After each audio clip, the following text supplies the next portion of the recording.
Hi, this is Matt Alanis, business instructor over at the Willow International Center. Thank you for being with me today.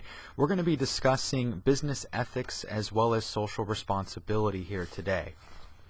Now, as you know, business ethics plays a significant role in terms of what goes on in business. We've seen a lot of news as of late with regards to companies and managers of those particular companies that have behaved in a less than ethical manner. We've all seen what happened with Enron and Tyco, and just recently some of the financial issues surrounding Bernie Madoff and some of the things that he did with his Ponzi scheme. So this issue of ethics is very prevalent, and we've seen almost more of a resurgence towards the idea of ethics, just because we've seen some people falter in this particular area. So over the course of this lecture, we're going to introduce you to the concept of ethics. Although everyone has a particular code of ethics, a lot of times it's difficult to articulate. A lot of times it's difficult to assess particular problems. And although our ethical framework is something that's instilled in us as we grow up, we do have some potential to control the outcome, so to speak. So hopefully we can give you some tools to analyze some of the situations that you're going to encounter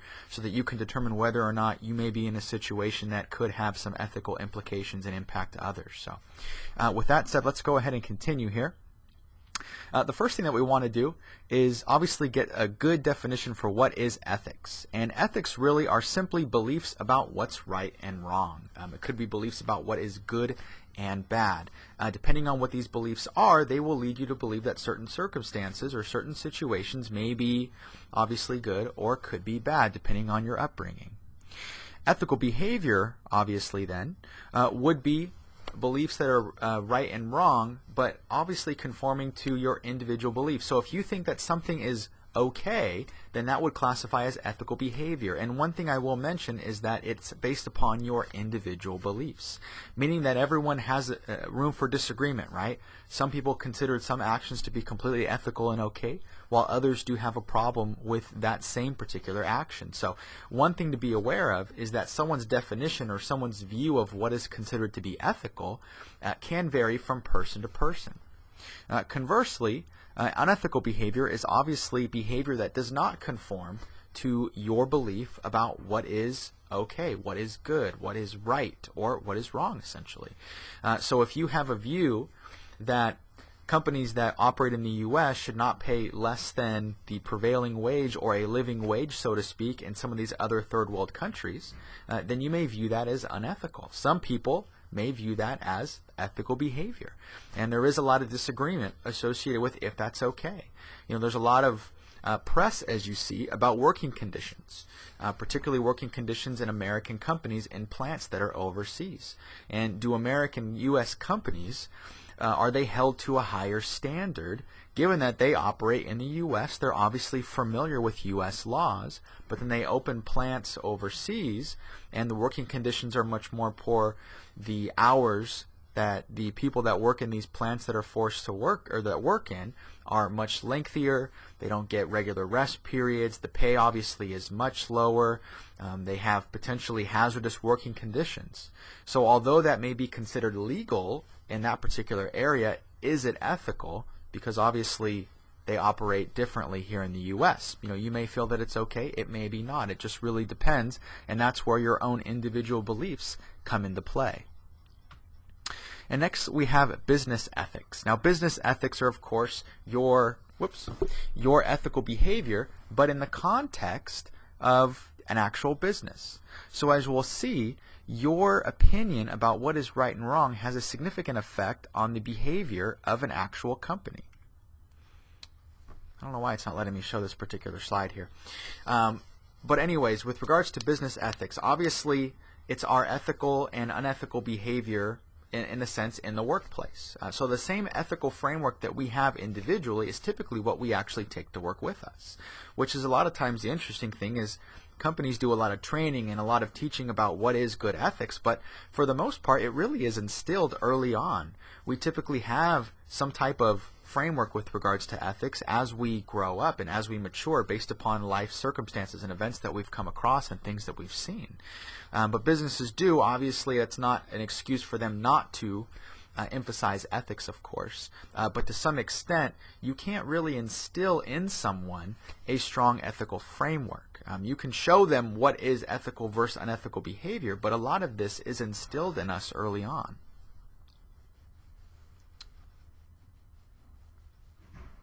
All right, real quick, just kind of a quick ethics exercise that I like to do here, and just obviously you're not able to respond or anything, although you may, which may sound a little weird if you're talking to yourself. But one of the things that we all know is that stealing obviously is wrong. We don't consider stealing to be okay. We have laws obviously against theft. And typically you see that when there is a general consensus about something being wrong, you typically will see some type of law about it. So obviously the general consensus in society is that stealing is bad. It's negative, it's not okay, and it's frowned upon. And there are laws obviously against stealing, theft, those types of things. But does your impact or your impression about if stealing is okay depend if someone is stealing for a basic human need? It may or may not. And that's where the gray area comes in. You know, obviously if you want to draw a hard line and say it's black and white, stealing under any circumstances is not okay. But if you were in the situation to where you potentially had to provide for your particular family and had no other means of doing so, would you resort to stealing? I take a poll in my class about this, and predominantly when I first ask the question if stealing is okay, everyone says no, stealing is bad. But then when I ask, okay, if you're stealing for a basic human need, if you were in a situation to where it was kind of providing for your family or not, and you had to resort to stealing, would you? And a lion's share of the class says yes, about 60 to 70% typically every time. And that's because our perception, if it's okay, changes depending upon the facts that we have at hand. A lot of times, or not a lot of times, but in 2005 when Hurricane Katrina hit kind of the Gulf Coast area, there was a lot of theft that went on in that particular area because people were stealing for basic human needs. They were stealing for water, food, clothing, those types of things. And they were stealing from stores that were otherwise, you know, kind of there was no way to get to those particular stores. So the goods in there were going to go bad, essentially. So does your perception of stealing is wrong change in that situation? It may not. I'm not trying to convince you that it's okay. I'm merely trying to help you think that, or help you think through the process that depending on what information you have, your perception of this can change essentially. The next thing is with regards to employee wages. Most people feel that, you know, obviously there is a standard in most states and there is a standard federally that you can't pay below, one, the federal minimum wage, but most states, some, go beyond that and pay a higher wage. But obviously you can't go below what is considered to be the federal wage, so to speak. But does your perception, if that's okay, if that's ethical, just because a company is paying the minimum wage that's required, does it change if they're paying less than what's called a living wage? A living wage is what's required based upon surveys and statistics and things to actually live in that particular area. Now obviously what it takes to live in an area such as San Francisco is drastically different than it takes for a place to live in the South, just because cost of living is very different. So does that change? Do companies like Walmart and different fast food companies, does your perception of their fairness or their engaging in ethical practices, does it change if they're paying less than a prevailing wage? Some people think yes, it does. Some people think no, it really doesn't, because in actuality, if those people wanted to make more money, they could get a second job. There's no reason they have to accept that job in the first place if it pays lower than what they need. So that is definitely an argument, obviously. But at the same time, is it something that's okay? Maybe, maybe not, depending on your opinion. All right, individual ethics here. Now obviously people develop a personal code of ethics. This is something that varies between individuals. It varies based upon culture. It varies based upon situations that you've been in through the course of your life. Certain situations may make you more predisposed to seeing behavior as ethical when others may disagree. If you grew up in an environment in your childhood that your parents engaged in unethical behavior, whether it was maybe forging a couple numbers on the tax return, or stealing in the grocery store, or lying or doing other sorts of things that maybe most people consider to be unethical, you may believe that that is okay because you grew up around it, right? That was considered to be normal. So why wouldn't you think that's okay, obviously? The next thing is influence from our peers. Now, obviously, we all have peer groups, people that we interact with regularly and that we consider to be friends, colleagues, or whomever. And depending upon the group's kind of mentality on what is considered okay in certain situations, people tend to adopt that same way of thinking, right? You would tend to socialize with people that think like you. And also, obviously, we have a need to be liked, wanted, accepted. And we may adopts a certain frame of reference, a certain frame or code of ethics that is consistent with what our peers believe as well, and that may be okay, that may be not. You ever wonder that, when you're in a group with your friends, your behavior sometimes changes. You take on maybe a different persona, so to speak, when you're around certain people, and that's because the influence of peers is very prevalent and it's very significant. Experiences in adulthood, obviously, this can have a dramatic impact on what your personal code of ethics can be. If you survived an event such as Hurricane Katrina, you may have a different view on what is considered to be acceptable behavior. Now, obviously, if you're presented with a life or death situation, your mentality changes at that point. You kind of switch into survival mode. So that can have an effect on your personal code of ethics as well. And lastly, your individual morals and values. Those are extremely important as well, depending upon your upbringing. Certain people have maybe religious backgrounds that obviously kind of has its own sort of code of ethics, so to speak, and what is acceptable and what is not. So depending upon that, you also will be more inclined to develop a certain code of ethics as well. All right, now managerial ethics. Managerial ethics is essentially beliefs about, once again, what is right or wrong, but for managers. And it guides managers over the course of their workday. Depending upon what a manager's own personal code of ethics are, it will affect how they react on the job to employees, suppliers, supervisors, all these different types of things. With regards to employees, obviously a manager's code of ethics will affect their behavior towards employees. What are their hiring and firing practices? Is it okay to discriminate? Do they find it acceptable to? If they find, or if a manager is somehow given information that leads him to believe that a particular employee is in a hard financial situation and will essentially take the first offer, if they're inclined to lowball that offer, so to speak, is that ethical? Maybe, maybe not, right?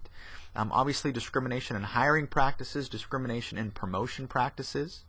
If you're promoting not based upon merit, based upon performance, but based upon someone that maybe is a friend of yours or someone that you're trying to groom for another position, is that considered to be ethical? Maybe, maybe not. Okay. Same thing with working conditions. Obviously, employees have, there are certain laws that regulate, obviously, the condition that employees work in. OSHA, the Occupational Safety and Health Administration, does have laws, and they do conduct periodic audits of different businesses to make sure that they are in line with that. But obviously, there's a bare minimum, right? Is there a standard that employees should hold themselves to that maybe is higher than that particular minimum? Managers' ethics also affect how they react or their behavior towards the organization. There are a lot of things that come into play here, mainly conflicts of interest, right? A conflict of interest being an activity that benefits one person at the detriment of someone else. It could be colleagues, it could be employers, obviously taking bribes, doing all these different things, making concessions, if you're receiving something in return. Those are things that can potentially harm an organization. And maybe depending upon your upbringing, you may think that that's okay. And in some areas of the world, bribes are considered to be a standard practice, so to speak. It's in some cultures, it's considered to be okay. I remember my mom telling me a story about when she was pulled over, and this was years and years ago, multiple decades. And I was in the car with her, and I don't remember this at all. But she was saying that she got pulled over, and her mom, and my grandmother, who has since passed away several years ago, is a native from Mexico, Spanish speaker all her life, didn't really speak English for the most part.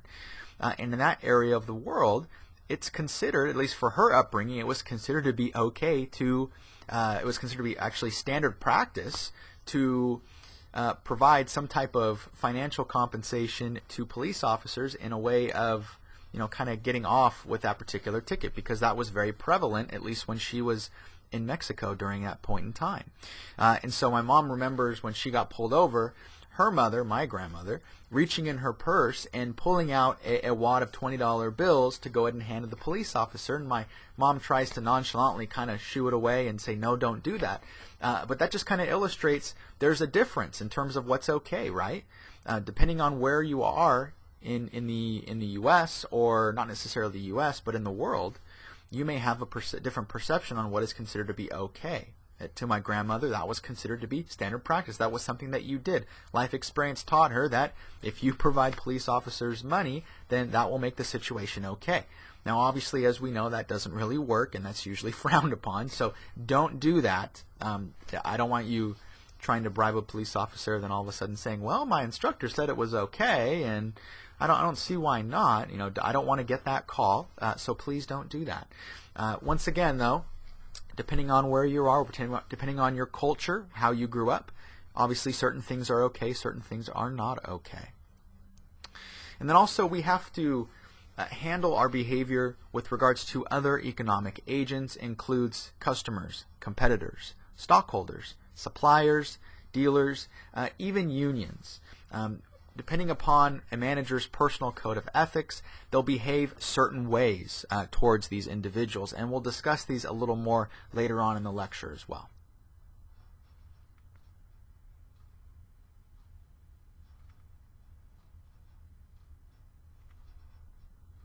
So if you're presented with a situation and you're not quite sure how to assess it, something doesn't sit right with you, how do you assess it for its ethical value, so to speak? How do you determine whether or not something is okay, a particular situation? Hopefully we can give you a little bit of information here to help you assess whether or not you feel a particular situation, or whether or not a situation is maybe at one end of the ethical spectrum, so to speak. So the first thing that you need to do is gather the relevant facts. This is very important. Any information is going to be important to help you judge whether or not a situation is ethical. Notice that most likely when we went over the exercise about stealing, that initially your perception of stealing may have been very much line in the sand. Stealing is wrong, stealing is unethical. But as I begin to give you more information, your perception may have changed a little bit. The life or death situation could have definitely changed your perception if stealing was ethical or not. So it's important to gather all of the relevant facts before making or jumping to a quick conclusion, so to speak. The next thing is analyzing those particular facts. This is very, very important. Once you've gathered all the relevant information, not make a decision, but kind of weigh the merit of each particular item there. You have to analyze them. It's important that you take your own personal code of ethics and then assess them against what the facts are. One will not necessarily have the same merit as the other, so to speak. And then lastly, you want to make an ethical judgment. Ethical judgment is extremely important. You have to make the decision and ultimately follow through with it, whatever it may be. Now, with regards to gathering relevant information, there's a series of questions that you can essentially ask yourself that will help you determine whether or not a situation is ethical, or at least help you point you in the direction of getting to a better conclusion if that is ethical or not. The first is with regards to what's called utility. Utility asks the basic question, does it benefit everyone equally? If a particular situation benefits one person at the expense of others, then it wouldn't be considered to be ethical, so to speak. I'll give you a great example.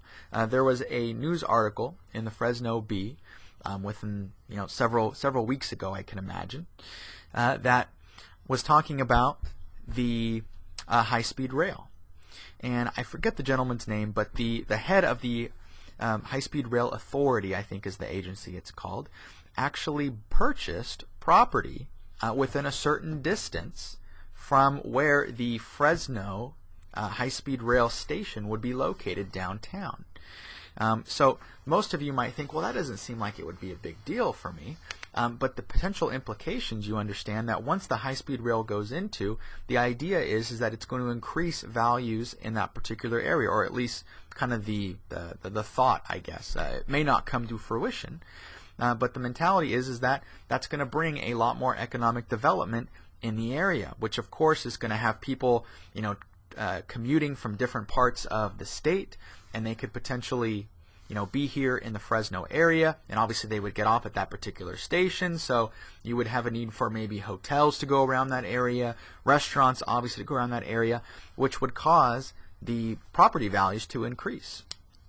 So does that benefit everyone equally? Well, you might say that it doesn't, right? Because this particular person, who obviously had some maybe inside information, so to speak, went ahead and purchased property in those particular areas. You may think that, it seems to be okay. I don't have a problem with that. Now, legally, there is no problem with it because according to the High-Speed Rail Authority, they only allow you to purchase property within half-a-mile radius. So the mentality, or at least the thought, is that if it's without of that half-a-mile radius, then it shouldn't really affect property values, so to speak. So maybe that changes your opinion on it, maybe it doesn't. But once again, that situation doesn't benefit everyone equally, right? It's benefiting one particular person, and on top of that, this one individual obviously had information that wasn't considered to be public knowledge. So maybe that changes your perception of if that's considered to be ethical. Next thing is rights. Does the act respect the rights of everyone involved? Is it fair to everyone? Is it fair to have working conditions that aren't consistent in your company?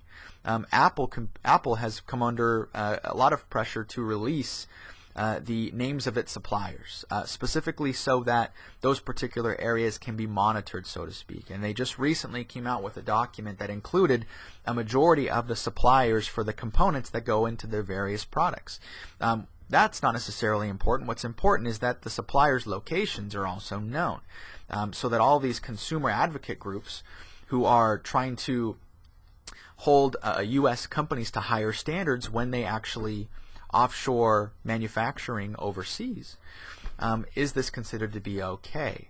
And so obviously the working conditions have been obviously not up to par with where they are in the U.S., and you can argue that doesn't respect certain people's rights, so to speak, because it's not necessarily respecting their right to work in not necessarily a hostile type environment, in a safe working condition. So that could be something that comes into play. Next is justice. Is it fair? Is a particular situation that you're encountering, is it going to be fair? Does it treat people with fairness? So this is extremely important. I mentioned my prior example with regards to wages and maybe having some type of inside knowledge about somebody's financial condition, and then using that against them to maybe lowball a particular offer or not offer them a particular raise because you know that they can't lose their job, or they know they're not going to quit because they need the job, they need that paycheck. Is that fair? Maybe not.